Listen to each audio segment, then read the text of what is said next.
evening, ladies and gentlemen. My name is Vivian de Vos. I'm the Deputy Vice Chancellor Academic of UWC. It really gives me a great pleasure to welcome you all here tonight at the inaugural group of the AEP Accelerated Excellence Program students at graduation. I would like to acknowledge a few people. There's some of the executive present tonight. Mr. Mani Regal, you can just wave. This is Mr. Moneybags, our Executive Director of Finance, very important person for us if you want to make sure that your projects work. Then I see our Executive Director of HR is also here, Mr. Meko Makida, and Prof. Dube is sitting over here. She's the BBC Student Development and Support. Then I'm so happy to see quite a few of the deans here. Two of the deans are traveling at the moment. And that's Prof. Rhoda from Community Health Sciences and Professor Norm Lomo from the Faculty of Education. Prof. Michelle Isu can't be here tonight from the Faculty of Economic and Management Sciences, but her Deputy Dean Teaching and Learning, Prof. Jay Jansen, is wearing two hats tonight because he's both a mentor and is the Deputy Dean of the Faculty. Then we have Professor Mike Dennis Coleman from the Faculty of Science in the front. And we have Professor Duncan Brown over there from the Faculty of Arts. Any dean? Oh yeah, Professor Osman, where are you? Professor Yusuf Osman from the Faculty of Dentistry is here. And next to him, Professor Govender, who is the Deputy Dean of Teaching and Learning in the Education Faculty, representing. He's there in a different capacity. I will mention him shortly. Then it's also really a pleasure to. Yes, and law. Where's our Dean of Law? He's hiding away somewhere. Oh, Professor Jacques Deville from the Faculty of Law. So we have quite a lovely presence of the deans here tonight. Why I'm mentioning the deans, and I'll also explain that in the context, because this program wouldn't have happened even if it was my vision that we had to embark on a program such as this, if I didn't have the buy-in of the deans of the 7 faculties, and the fact that for the AEP Group 2018, I don't know if you want to call yourself the originals, because that might sound a bit presumptuous. The inaugural group come from all 7 faculties, and it was really, I'll give a little bit of background to that. So the deans are here tonight. Then, I'm very pleased to see a few of the mentors here. Advocate Romeo Marstorp over here, an alumnus of UWC. He was a mentor. He will speak to us a little bit later on the program. Professor Leah Mombene from the Faculty of Law, Deputy Dean's a mentor. I see, okay, Professor Jay Jansen, I said hello to already. And Professor Stuart van Wyk is here. Where's Dr. Behari from Dentistry? Nazri. Also here, is there any mentor that I haven't mentioned by name? Professor Wilson, where are you? Sitting next to Dr. Behari, and she's the Deputy Dean of the Faculty of Dentistry. Why I'm making a fuss of it is that if you don't have the mentors, it would just be what we put into the program, and the students wouldn't have a connection with someone that could really be playing the sounding board role, and in some instances even more a coaching role to our students, one acknowledging them by name. Then we have a few, and they're the people that look the most nervous tonight, of our AEP 2019 group. Can you just put up your hands of the new cohort? Very good attendance. Then we have a few of the facilitators here tonight. Professor Priscilla Daniels is here. She was one of the facilitators. Professor Davis Coleman was a facilitator.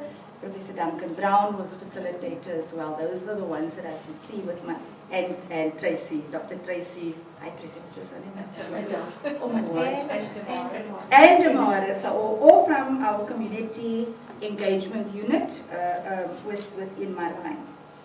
Then I think the most important people here tonight are the AEP group that will be graduating. But you wouldn't have been able to do it without your parents and significant others. So all those accompanying the AEP students tonight, Megan, hello.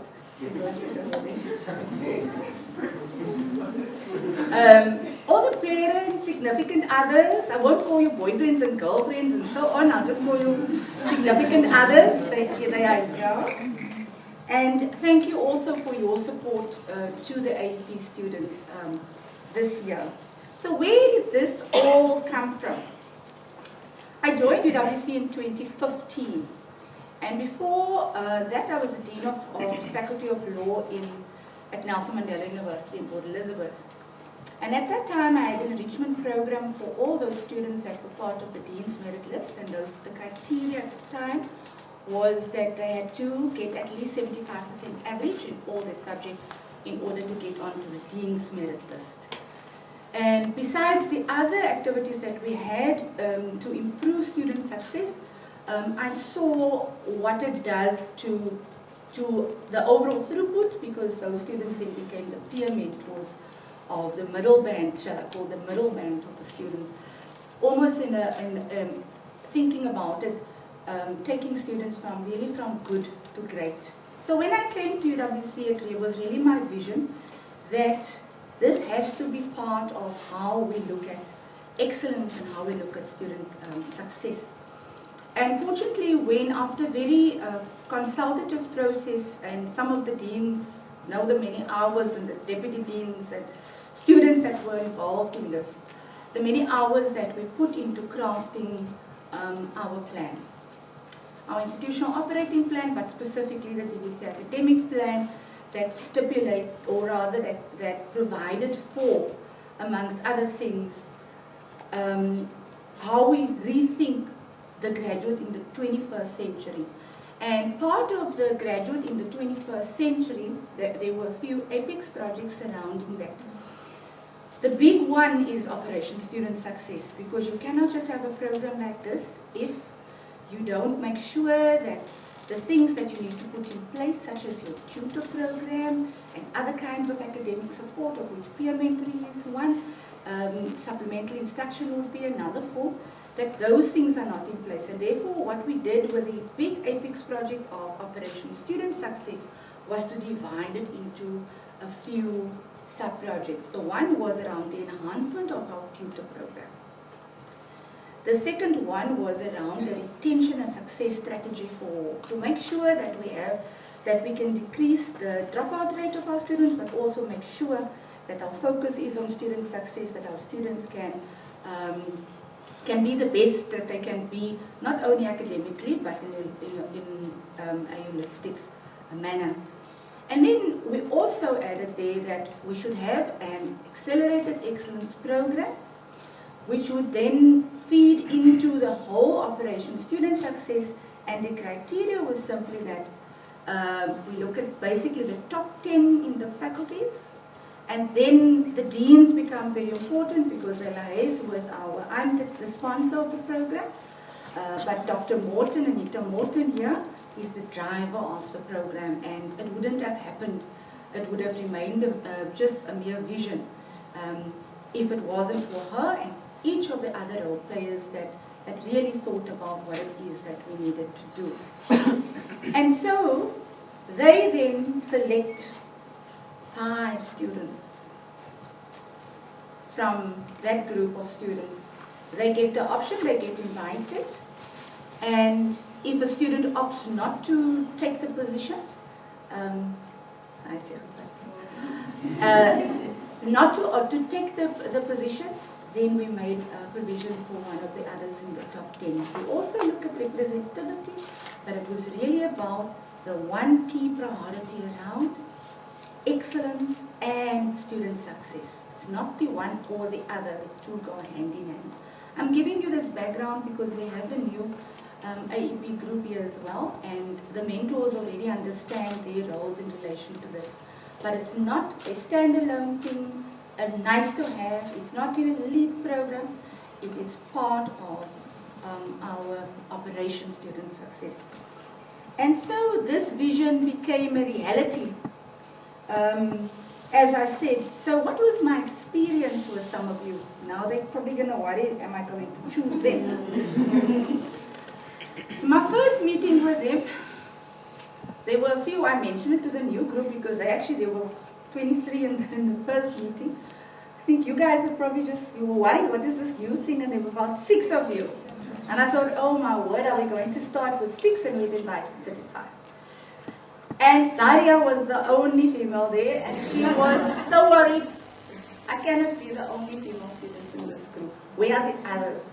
And I said, don't worry, there will be others. And our second meeting, then by that time, we then had the full group. We started off with 20, one dropped out of the program because of personal reasons, and the other 19 were the stayers, remember? They lived through the program.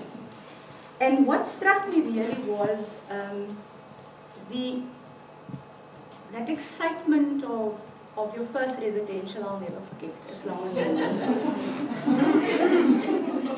And what also struck me was how eager you were to learn.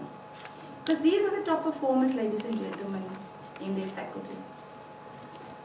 But they do things on top of the academic, the modules that they have to do in terms of the academic program. And I can tell you, I think it was very scary for them in the beginning, because they were exposed to new things, new people, like you were tonight, sussing each other out. And I was very pleased when I saw, okay, now at least you're sitting together. I can guarantee you by the end of this program, you can ask this AEP group, they became a family. And so tonight, there are parents here, and I've got a little bit of a pang in my heart, because I feel almost like a parent who's seeing his or her, I mean my own now obviously, children off to university or out of the house, you know, that empty nest syndrome is kicking in, so I'm hoping you're going to be able to fill that, okay? But this group set the bar so high. And thank you for experimenting with us as well. Obviously, every program, we learned through this process while we got to know you. I love mafia movies, but I never knew that there's such good narrators. Sazi is the best narrator you can ever get. And Sazi worked out mafia as a game that they would play in the evenings, right? So I'm a bit worried about some of them being such good mafia. Yeah. Then 30 seconds, of course, I'll never forget. They found all sorts of ways to keep themselves busy outside of the group. But I'll never forget when we had the entrepreneurship module. And I went to the residential, and I met with a group, and they were like, oh, it's 5:30 or 5 o'clock, we don't want to stop, can't this guy just carry on? And thank you very much for embracing the multimodality, which I love. You know, I love dancing and singing, and the fact that the digital storytelling, the poetry, all of those. And that is what made some of you a bit uncomfortable in the beginning, and I'm quite amazed at how you embraced it in the end. You will tell your own stories, and so tonight's program, we will have a few reflections very briefly. But the one thing I want to leave, and especially for the new group, what was really important to me when I saw how you experienced this program is what you came up with. Excellence is for us. Excellence is accessible to us. This is very profound because it means that excellence is within you. And like in the Monday's paper, the point that I made in the Cape Times about this program is that for me, UWC is not just about overcoming. For me, UWC is how you showcase that excellence is in you. And this is what you've really brought to the table. And you did it in such a way that, and I want to thank you for that, without any sense of entitlement. And I wish I could actually make sure that for as long as this program carries on, the night you'll graduate, you'll become fellows in the program. So you'll forever stay in the AEP program as fellows. But you never had a sense of entitlement. You never had, I don't want to stay in this place and I don't, this is too good, you know. And it is something that I would like to hold on to as this program grows. So with those few words as context and to just say to the mentors before I move on with the program, You would recall when we had the mentoring and the AEP networking event, we asked you to work with the students on your own. We realize you're very busy people, but you have no idea how much time and thought Dr. Morton and I put into choosing you so that we could match you with the personalities of the students and their interests. Because in the first meeting, for example, Marlon said he wants to get his PhD in English. He wants to write as well. So we match him with a prolific writer. It was important to us to match the right mentor with the right student. And Dante is going to be a film director, and you'll see some of the first of his work tonight. So, what we're now going to have, very briefly, firstly a perspective from two of our facilitators. The first one will be Professor Michael Davis Coleman, Dean of Faculty of Science, and then Professor Priscilla Daniels. She is Director of our Community Engagement Unit. Thank you.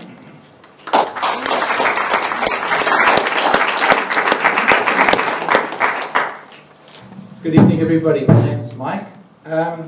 It's been an absolute privilege to be part of this program. I can't tell you what a privilege. And I look at my team over there. I spent just 2 days with you, and you're like family. It was just an incredible experience. And I have to emphasize it was a privilege for me to meet you. I've been an academic for 30 odd years, and this is the best cohort of young people that I have ever had the privilege of working with. So what did we do? I was a facilitator. I've been running one of the Apex projects for the DVC on critical thinking, trying to embed critical thinking from the day one that you walk into a university. University is a place where we create new knowledge. We don't want to just regurgitate somebody else wrote 55 years ago. We want to create new stuff. And so my whole strategy with the DVC is to try and get us to think in that line. So with the Accelerated Excellence Program, my role was to bring critical thinking into probably one of the best group of critical thinkers I have ever met. Our mantra was, seek a critical mind, flee a critical spirit. Because the word critical has such a negative connotation. So, and this was the least group I've ever met with a critical spirit. So well done to you guys. So I picked a very topical subject for us to engage with, and it was decolonization.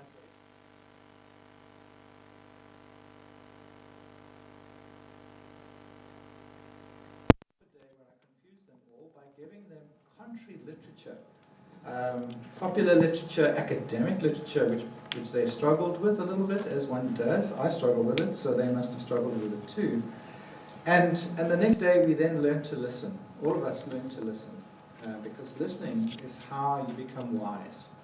And this group engaged completely with the listening program. And then they started to think deeply about the issue that I put on the table. I have a report which I will send around to you now that you are graduates of what you actually said in that day. It was beautifully put together, and it has given me a totally new insight as one of those driving this very important change in education of we're talking to the wrong people, we're listening to the wrong people, we should be listening to you. You have a way of changing the world, and credit to you, very much so. So your insights, your unique insights were a highlight for me. But what impacted on me from the day I trundled in and you were all playing on the grass outside your accommodation. I think Francois, my mentee, said, "Oh, Prof, I didn't know you were coming here." But I could sense a sheer enjoyment of being together. And I speak to the new cohort. You have been very lonely in your lives because you've been different to everyone else. And you haven't been respected for your academic excellence before. So it's put you in a lonely place. You were probably the geek in the class. You were the one that worked hard while everyone played. For the first time in your life, you're going to celebrate being together with people like you. From totally different walks of life, from totally different backgrounds, but you share this gem of excellence inside you. And it is a wonderful, wonderful thing to be together with people who just, excellence is what you are, and it's very, very special. Then I also found very quickly that all of you had a sense of purpose. You weren't randomly charging through life. You had a real sense of purpose, and it was engagement through the meals and talking to you around the different activities that I realized, gosh, you guys really know where you're going. You might not appreciate it now, but for those who've been around a while, we can see sense of purpose quite soon in a young person. My biggest fear when talking to very talented young people, and I speak to moms and dads here, and significant others, is that very talented young people can never relax without guilt. I see you all nodding, so you know exactly. I stand here before you as someone who can't relax without guilt. So I was concerned when I saw this young group. There was such a sense of fun, but do they ever relax? Well, I was blown away. We had games night, and I come from my former institution where games night to students was how quickly can you get Professor Stone drunk. But this is totally different, totally different, and this is what I really respected. It was not there was no alcohol. It was about having fun. And boy, can you guys relax without guilt. I must admit, I relaxed so much without guilt that I was the mafia dean. And I very cleverly, I think, anyway, I thought I was quite clever. I convinced you I was a deanly detective, and not a mafia dean. And Francois' face, when I killed my mentee as the deanly mafia, was just something to behold. We had a wonderful time, and of course Anita's continued the mafia, so that was also fun. Now I want to end on 3 nevers. Okay, it's very positive nevers. I want you to never doubt your ability to change the world. You have everything you need to achieve way more than you think you can. Never forget your humility and your humanity. To see you guys fitting in wherever you are is a real sign that you actually do know what humanity and humility actually mean. And never, ever doubt that you are first class. Remember, you're a graduate of UWC. When the going gets tough, close your eyes and think UWC. Undoubtedly world class. Well done, guys.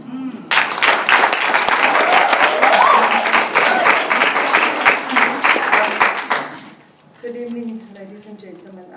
When Anita said the graduation is happening, I was so excited. I think, if I must think back on 2018, being part of this program was one of the most exciting parts of 2018 for me. So I want to salute the AEP class 2018. I also want to salute the parents and significant others, and I want to say to the new incoming group, you don't know how exciting life is going to get for you.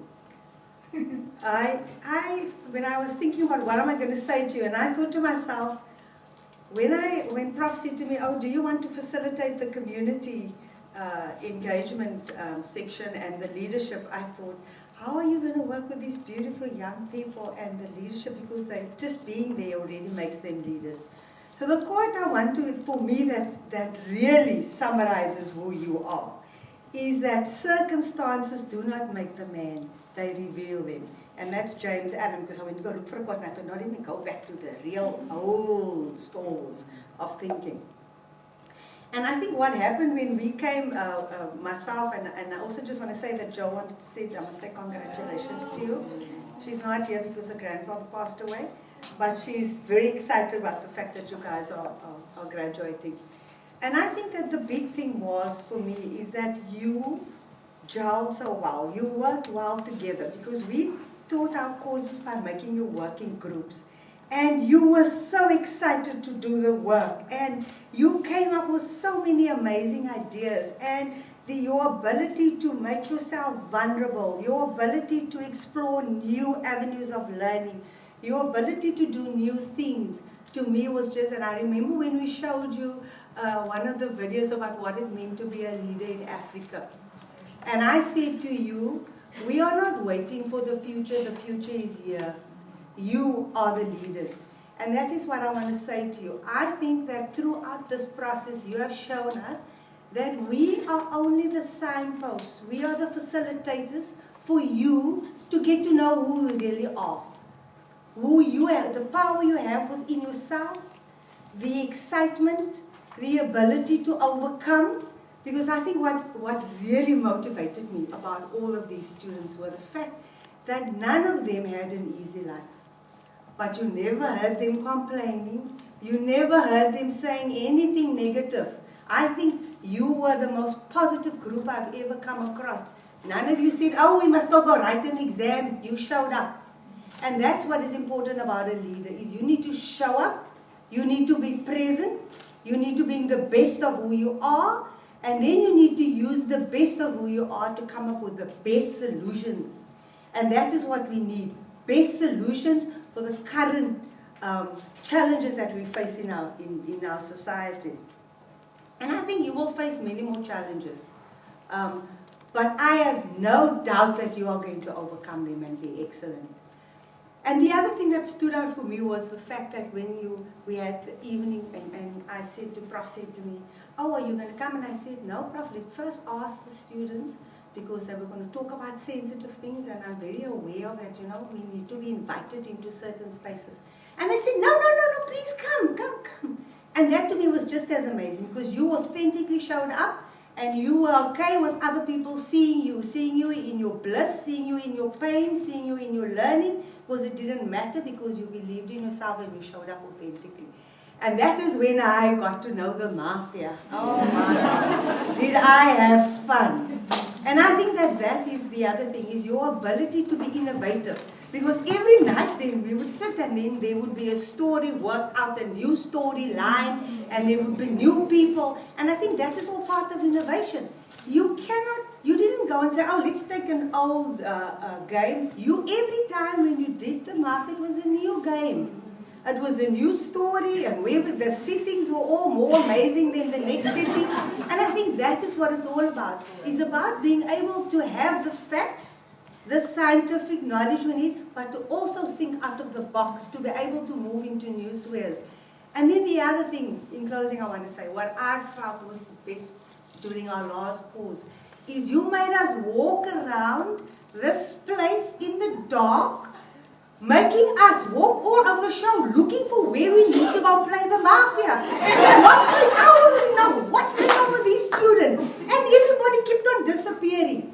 But I think what was the most wonderful thing is when we walked into this room and you said to us, oh, we are having this surprise party for Prof and for Anita. And I thought that was amazing. Because you know, the sign of somebody who is a true leader and who's really integrated is somebody who can learn, but somebody who also looks back and takes the time to say thank you. And I was amazed in the way you managed that.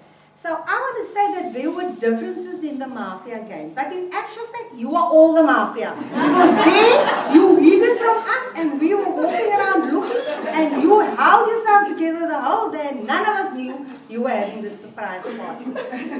So I want to say thank you to you. Thank you for making us part of your family. Thank you for allowing us to be part of your journey of learning. Because in the same way that we facilitated your learning, you facilitated our learning, and you inspired us. And I want to challenge you and say, as Prof said, your job isn't done. There's a new group. You are going to have to be part of the new group, and you are going to have to tell them that they have the space to be different. You were the first group, and you paved the way. And that's what leaders do. But then you need to also hold the door open for the rest of us to catch up. And so thank you for that. And I wish you well. I know that you are going to be the next lawyers, the next business people, the next innovators, maybe the next person that are going to get us to go to Mars. So thank you. I like that idea, because I said to the students I want the next Elon Musk to come from UWC. A perspective from a mentor, professor. Professor, you see I'm promoting you now, eh? Advocate Romeo Master. I'm pleased to be here.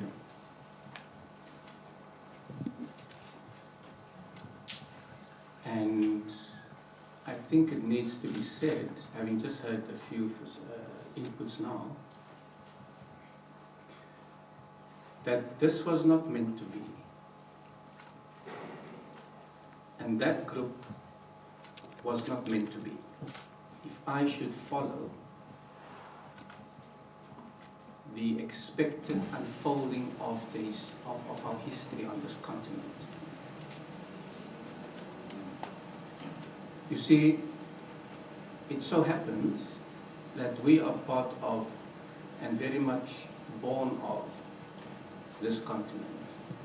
And as we know, this continent is plagued with narrative upon narrative of the negative, of war, of deprivation, hunger, poverty, inequality, death, blood, human beings' blood. It's a negative narrative. And that narrative has particularly gained momentum after we, as a continent, have found ourselves colonized. And much has happened, as a result of which this is now post-colonial Africa. Guess what? The problems increased. They are still there. The narrative is one of nations who are in subjugation, of minds that are shackled, of development that is stifled, and of empowerment that is non-existent. That's the African story.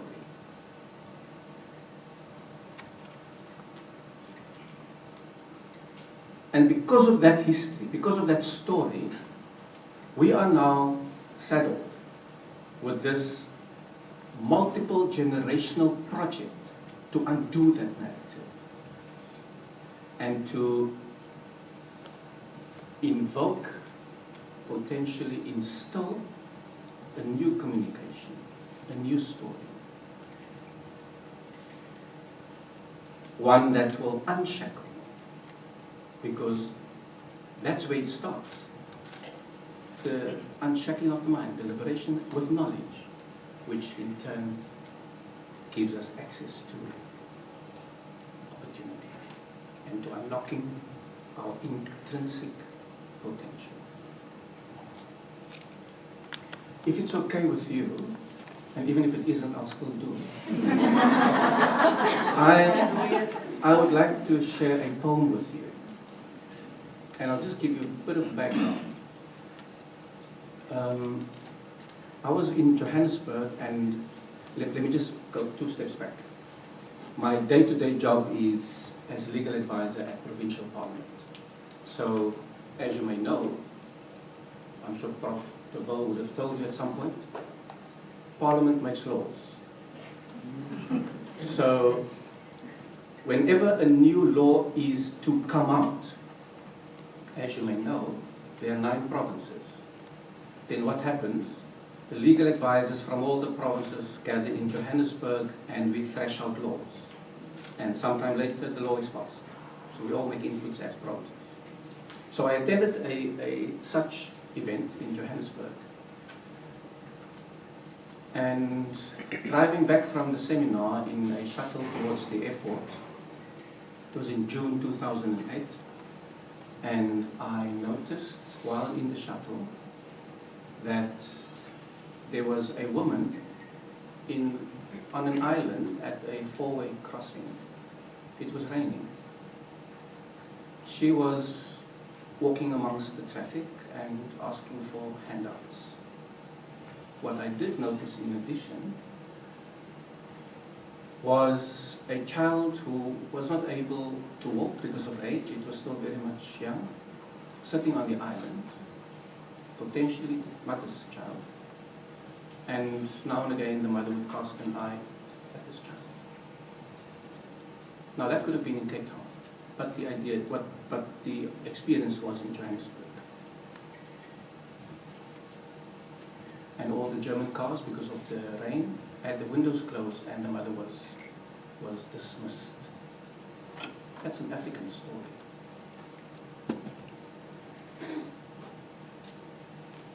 '24th of June 2008.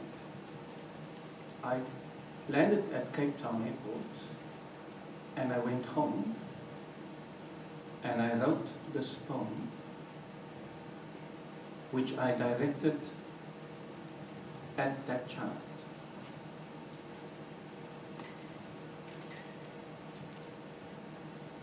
Because no one speaks for that child. And I wanted to speak for that child.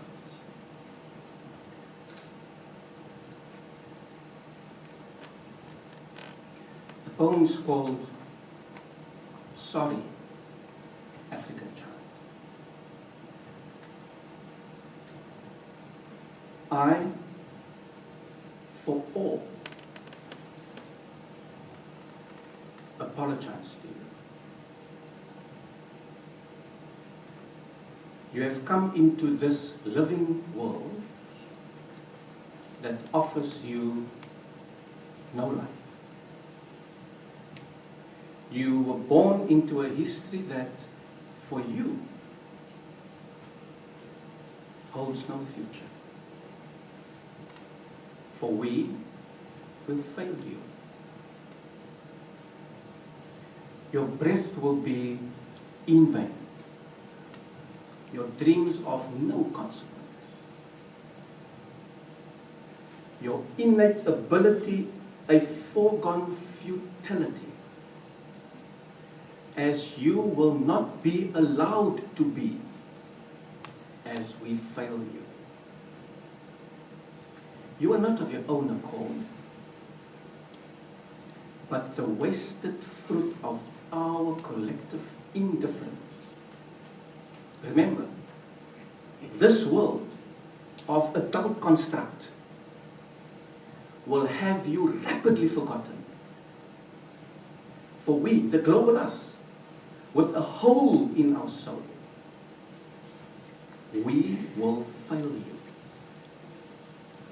Child, you have come into this world that shunned you from its future. Your newborn innocence, rapidly doomed, devoured by wanton war and despair. Yours a life driven by daily demand, yet a life filled with emptiness.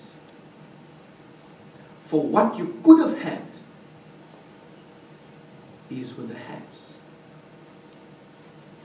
What remains will be your remains. A life of having been, yet a life unlived. You were born alive, but otherwise you were stillborn.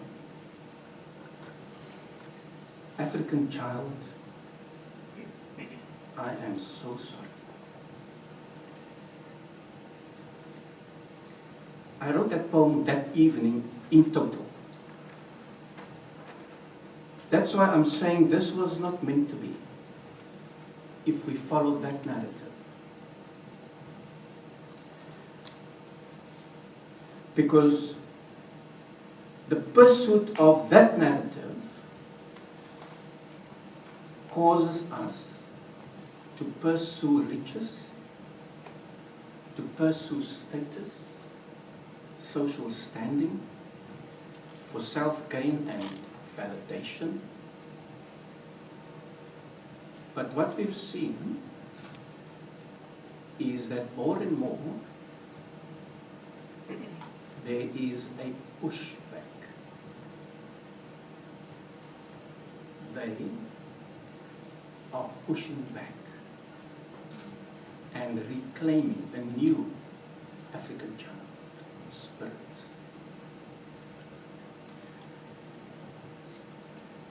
The secondary point I want to make is that the pursuit of excellence, the pursuit of self-empowerment, as one would expect through an AEE program, for the sake of it, is not the intention. In fact, the pursuit of self-empowerment is not even a UWC thing. because I happened to have been here in the 80s and early 90s. And then we were studying, by the way, but we were at the main gate all the time.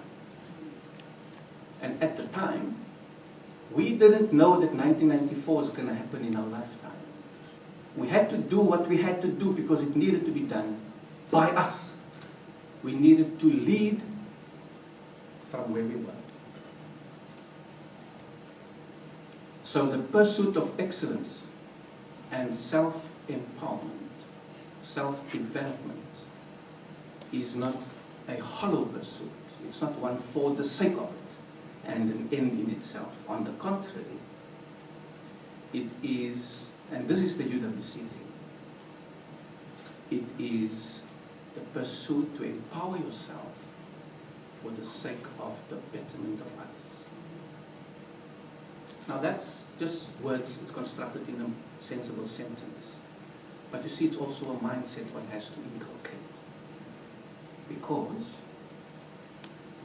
no matter what academic discipline you may pursue, it must also include the upliftment and betterment of those other than yourself, and affirming those other than yourself.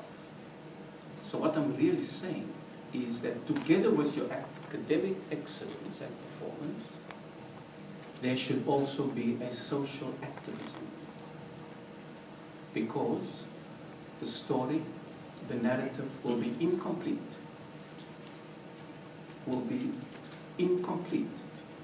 if it does not also include an activistic aspect to your growth, your self-development, etc.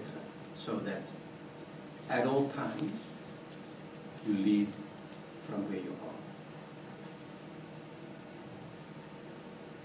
I'm pleased to have been part of this initiative. And I'm proud that I'm part of this collective, because there's a continuum, like I said earlier, where I find myself professionally. This thing about lead from where you are is on a daily basis, or every other day you get new laws that needs to be passed, etc. And it needs to be perused for constitutionality or otherwise. Now a law can be written and it can be constitutional. But as to whether it is transformational, whether it is satisfying the spirit of the Constitution, not just legal technically, but that it takes the human being forward in a transformational sense. That comes from a social activistic mindset, not just marks in an examination. It has to be self-instilled. So I'm proud to be part of this collective, because that group will leave obliged, historically incumbent on them to take their empowered self and share that for the betterment of others. And having said that I'm proud to be part of this, I'm particularly humbled to have been partnered with Lucanio. That's someone else. That's an amazing human being. He keeps me busy. I would get WhatsApps. If the president says something, I would get a WhatsApp. What is your view on this? And I haven't had a view yet. But we've met a few times. We haven't spoken academic stuff. We've spoken life stuff. Me and him stuff. And I'm just humbled to have been partnered with him as a mentor. So, just the following. Self-empowerment as a means towards uplifting others is a UWC thing. And we are UWC.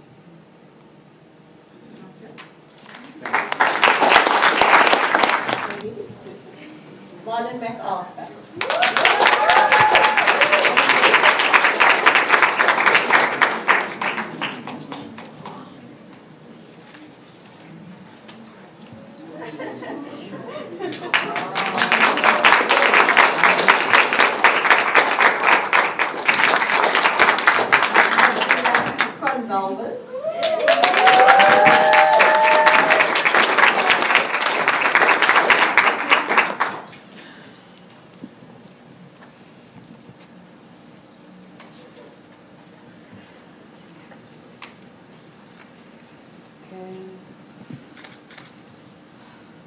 Good smile. There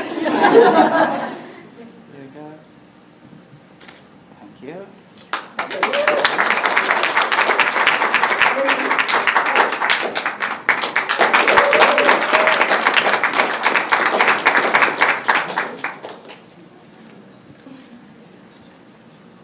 Here we go. Just one more. Can you just angle the certificate? Oh, just see this slide. I think it's a reflection of the glass. There we go. Okay. Don't touch it. Don't smile. Okay. Thank you.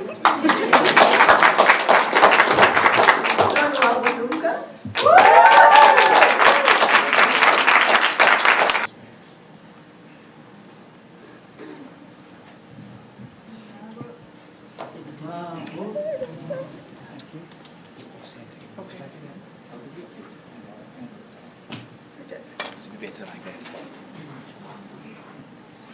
And smile. Awesome. Feels cute. En zo terug.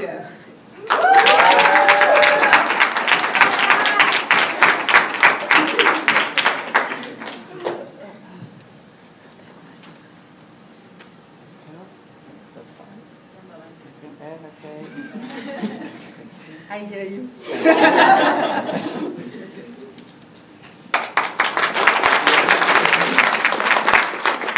Sandy Swasadelo.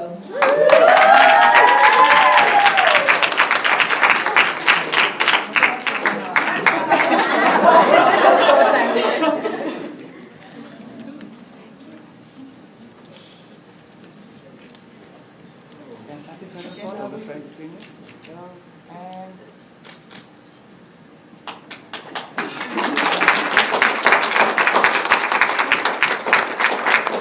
Sazi Shangana.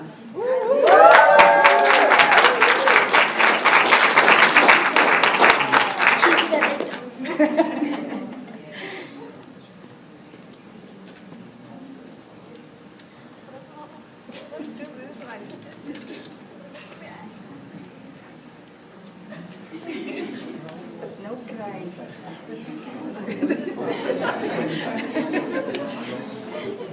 No crying. No crying.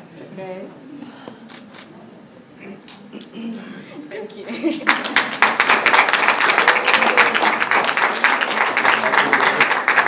The Kanyo Budaza.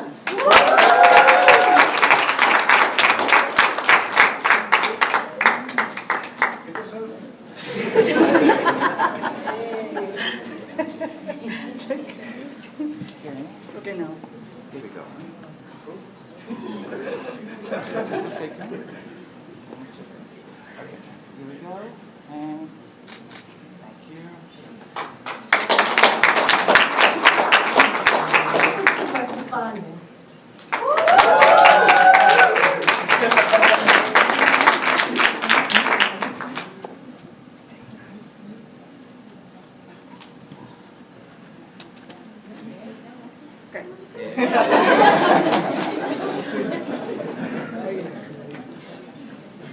Okay. Here we go. Let's try that now. Okay. Good.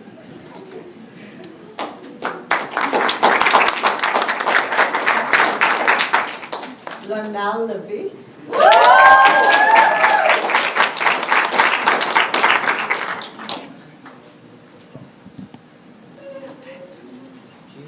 Angle the Thank frame you. slightly. Little bit. Not so much, but it's okay. And smile.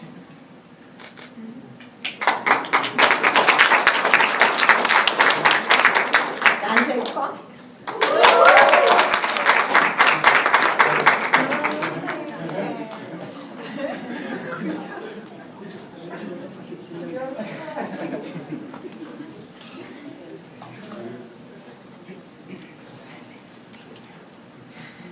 Turn the frame that way. I want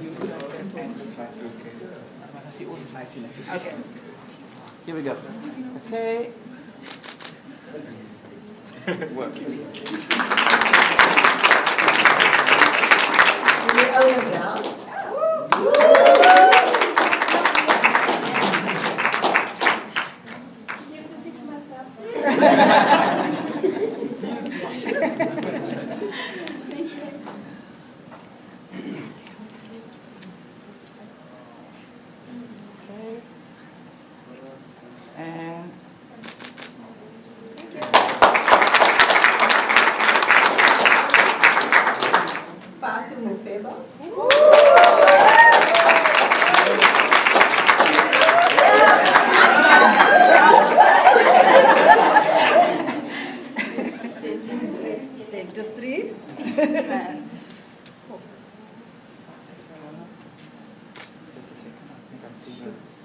Just angle this way. There we go. Okay, and here.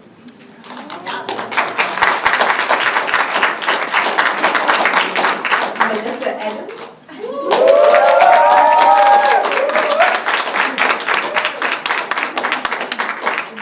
One slip one.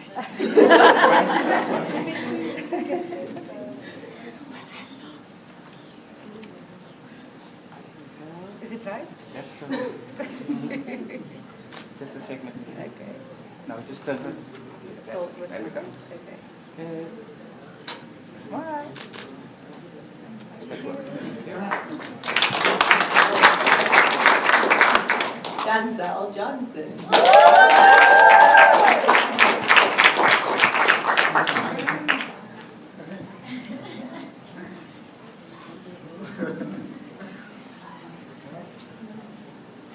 Stand slightly further apart. Okay. There we go. Just a second. That works. Thank you.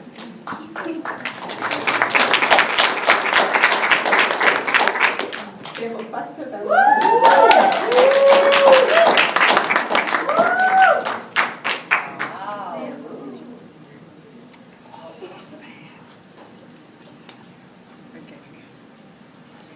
There we go. Okay.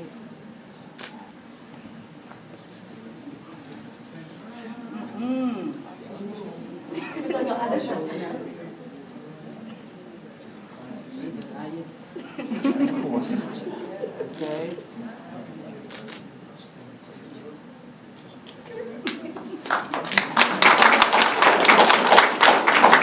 Barbara Williams.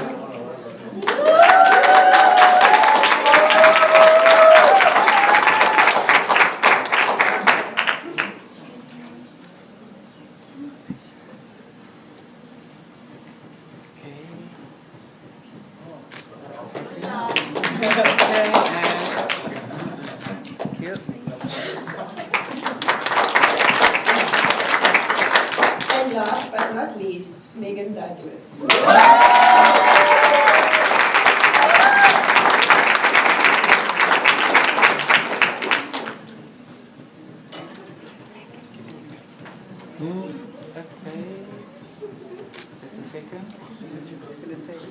Okay, that can work. And I'm hearing you.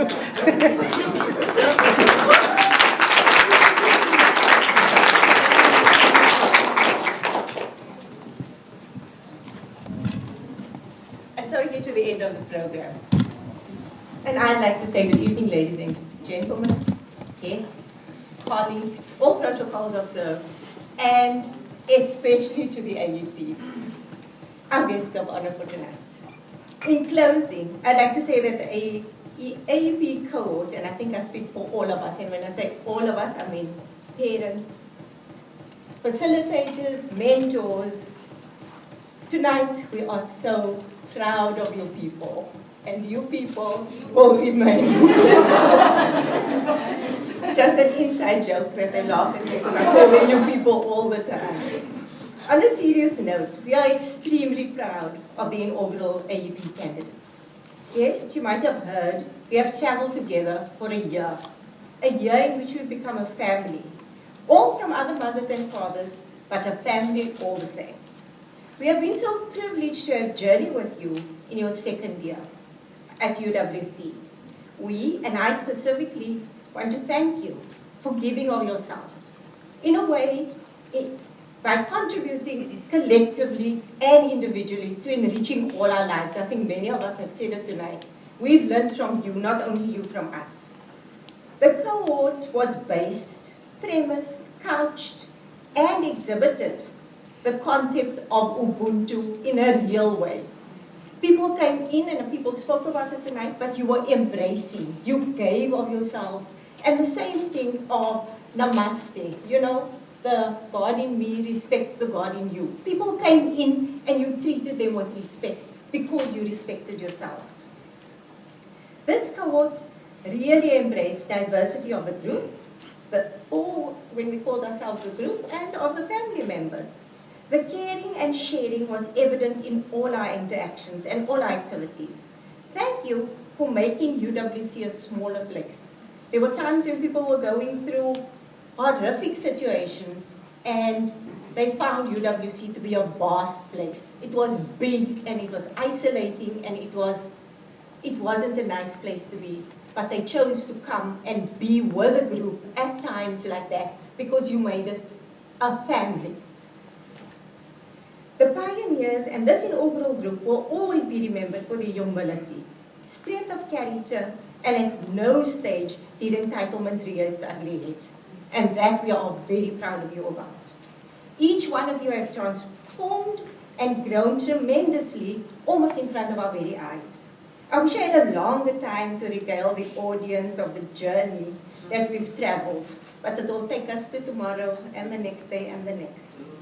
But for now, I'd like you people to thank your significant others, your families, your mentors, the deans, and the facilitators. So I think they all need a great big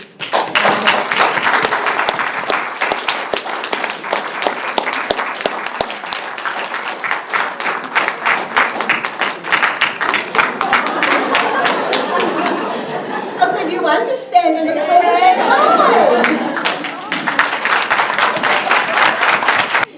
This is the point at which you transition into AEP Fellows. Wear the AEP logo with pride. The logo was carefully chosen to symbolize UWC as your launching pad into greatness and excellence into whichever place or space you occupy anywhere in this world. We know you will be, and you already are, fantastic AEP ambassadors, UWC ambassadors, and are doing your families proud. Continue in this way. Don't even think that you won't hear from us anymore, because you will. I'd like to close with a motto that you people developed. Excellence is for us. Excellence is accessible to us. And then to continue with what Prof. Levak said, excellence is us. We know that you'll live it because you believe it. Once again, congratulations to the group and go on. Thank you everyone for coming out tonight to support this inaugural group of the AEPs. The new group, we've got big shoes to fill, but we'll fill them. Thank you for supporting them at their graduation. This was the first, and it definitely won't be the last of what we see from this group. Everybody, safe home, God bless.